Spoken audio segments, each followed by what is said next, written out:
Sanibonani bafundi. Yes, sir. Ngithi angithathe leli thuba ngibonga ukuthi nize nonke ngobuningi benu sizo-celebrate lolu suku 27th of April, Freedom Day. Before we proceed, good people, uPresident wesikole uNkululeko Dlamini khona umlayezo afuna ukudlulisa asitshele ngokubaluleka kwalolu suku. Nkululeko ungeza ngaphambili.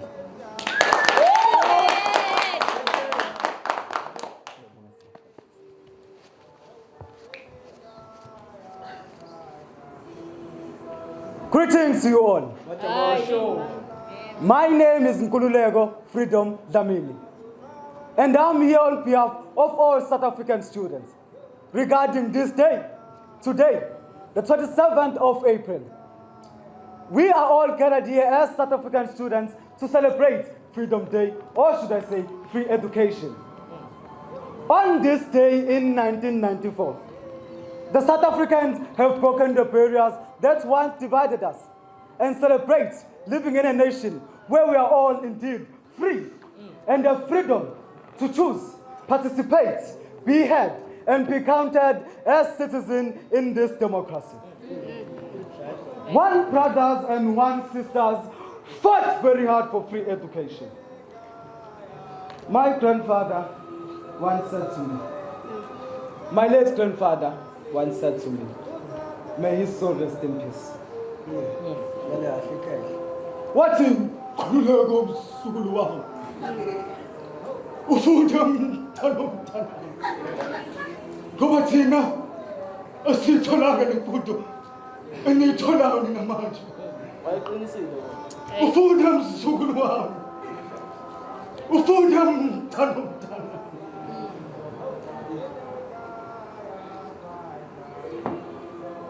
And I asked him, Kanjani Nkulu? And he said, there was a day he had a running stomach at school. Hey,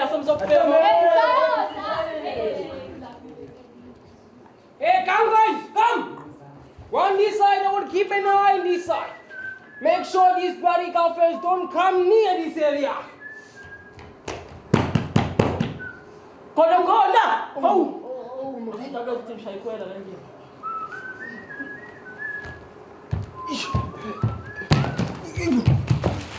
What do you see? Don't you see what is written here, man? Sir, can I please use the toilet just for 1 minute or less? I booked Nakus. I won't take too long. It's about to come. You bloody coffin! Go away now! Go away! Take this bloody coffin, go away, man! I got the gang. Hey, go, man! Go away! Take this one! What's the job, Buffalo? Take this bloody coffin! Don't you see what is written here, man? What's the job? Hey, Mom. What have you done, Ronaldo? Mama, I only want to use the toilet just for 1 minute or less.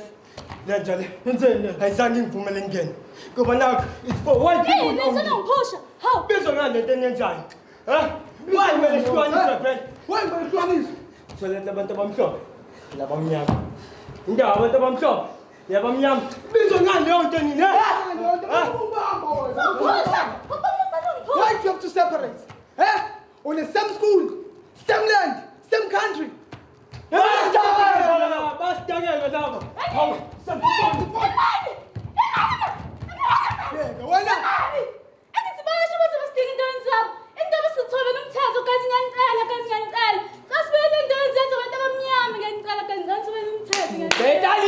You better listen.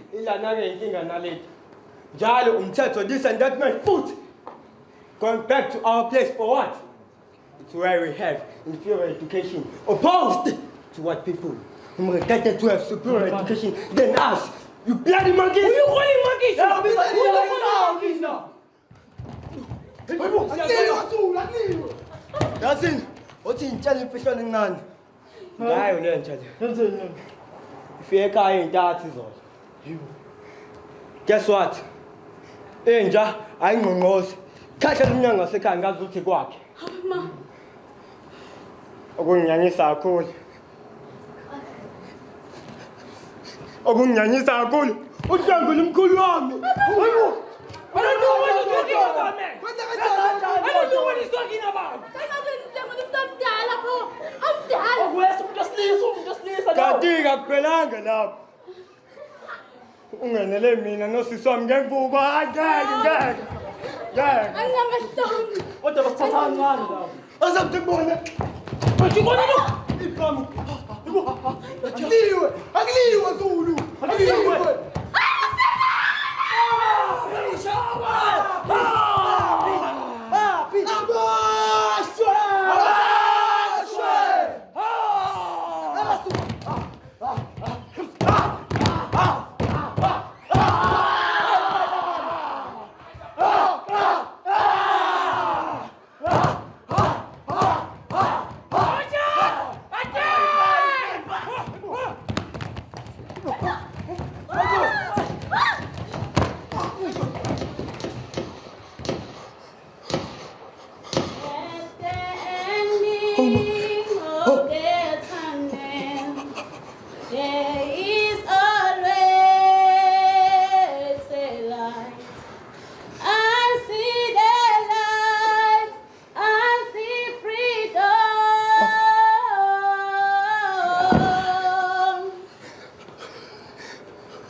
The fact that education was free for all white South African students until the end of secondary school, while the rest of the population were forced to pay for education or they get poor education.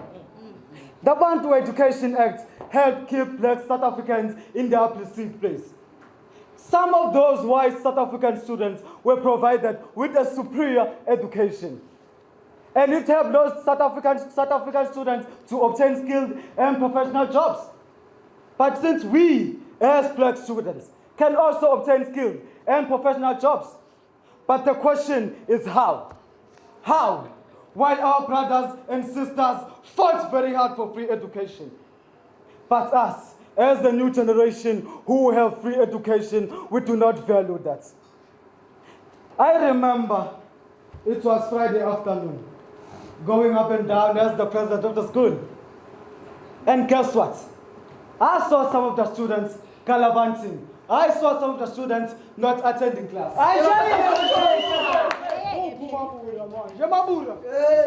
Tsinta yami. Ukhala ngani amakati ekhala ngobisi? Ukhala ngensango. Hamba ubhema impepho kagogo wakho wena.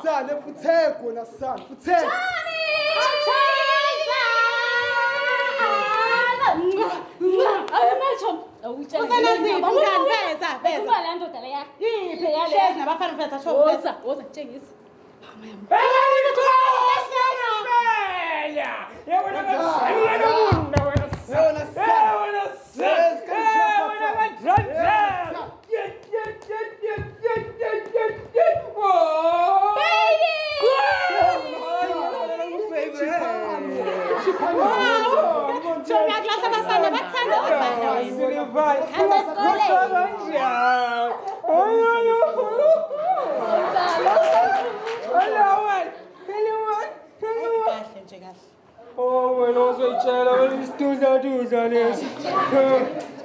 Sosipemile mfethu oshuke enkathini ngibheme mfethu asengibheme kanjani? Kuthini la? Angeke phela amaburo phasa encika lapha. Kunini uqalela usho hayi. Ufuna yini wena manje? Kumele unginike phela ngisathandana sinawantini umsebenzi. Njalo wena Hayi kahle wena. awusho futhi mina ngithanda. Useless. Ube useless nje wena. Shuke enkathini. Mitho ngihlala ngane uhlise igweba. Mama ngizongifika phela la, uma ngithi ngiyafika lapha please wena enkathini. Bayabuhlaba. Angeke Bayabuhlaba. Ngithi mangifuna ukukuthini? Sanibona sabona bafethu. Nifuna lana abafethu isikhathi sokufunda. Okay, bafethu izinto enidlalo zidla after school. Ngicela nibuye eklasini. Nonke. Manje. Suzwa ngawe. Uthi upresident asihlangene. President wabomba. Imanike, sorry, wemadoda. Wemabudi. Khuluma. Yeka lento yenzayo baba. Bafika lento yenzayo mfethu. Cela eklasini. Cela eklasini.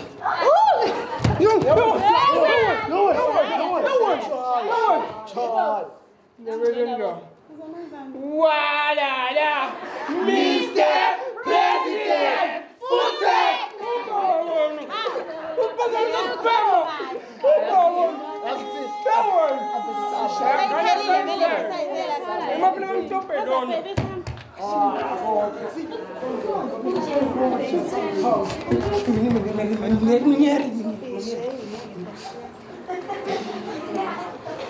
No sali.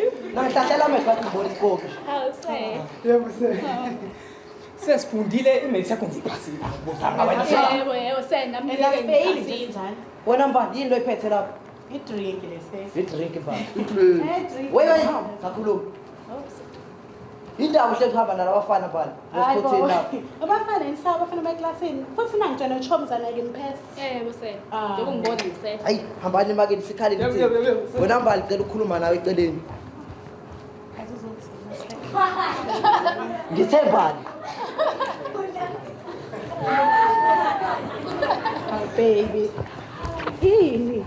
Asana sabathi nesikhwele nje phuma ukubona ngihamba ngafana. Hayi nathi sikhwele ukuthi angifunde yakho. Lalela. Ngimizi. Wathi bani? Ngimizi ngamiyazi. Awuyifuni? Ngifunde ngani? Ngobani? Ngobani? Mbali. Umfundi nguthisha, nginomfazi. Umsebenzi wami Hayibo awungitsheli lo. Ngekathi wena ufika ungishela ungibona egqoke uniform lengimuhle ngiconza. Wafika mina ngishawa ngithatha ngisakho ngilala. Wocabangani? Waqala sizophuma ini ikhekhe mhlawumbe. Nayi. think of my job mbali. Uma job wenzeni? Mbali, umsebenzi wami mbali. Hlanganaphi? Hayibo. Izokhula.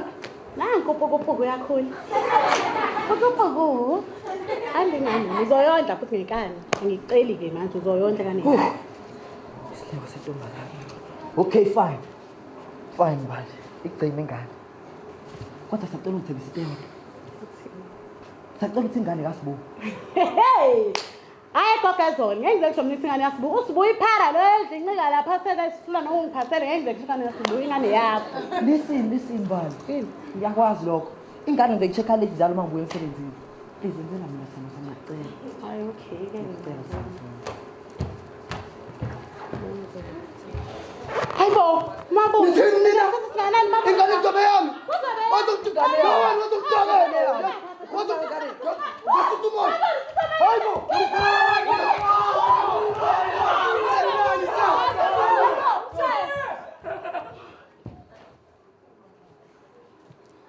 3 decades ago, on 27 April 1994, after centuries of white rule, black South Africans voted for the first time in general elections. This marked the official end of apartheid rule. Is this how we are going to use our freedom at school?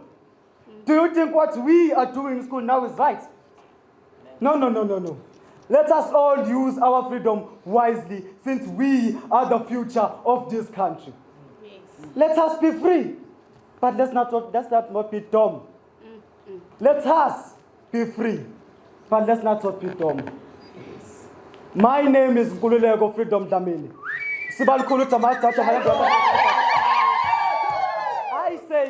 I say, let us all celebrate Freedom Day and cherish this day. Thank you. Amanda! Amanda!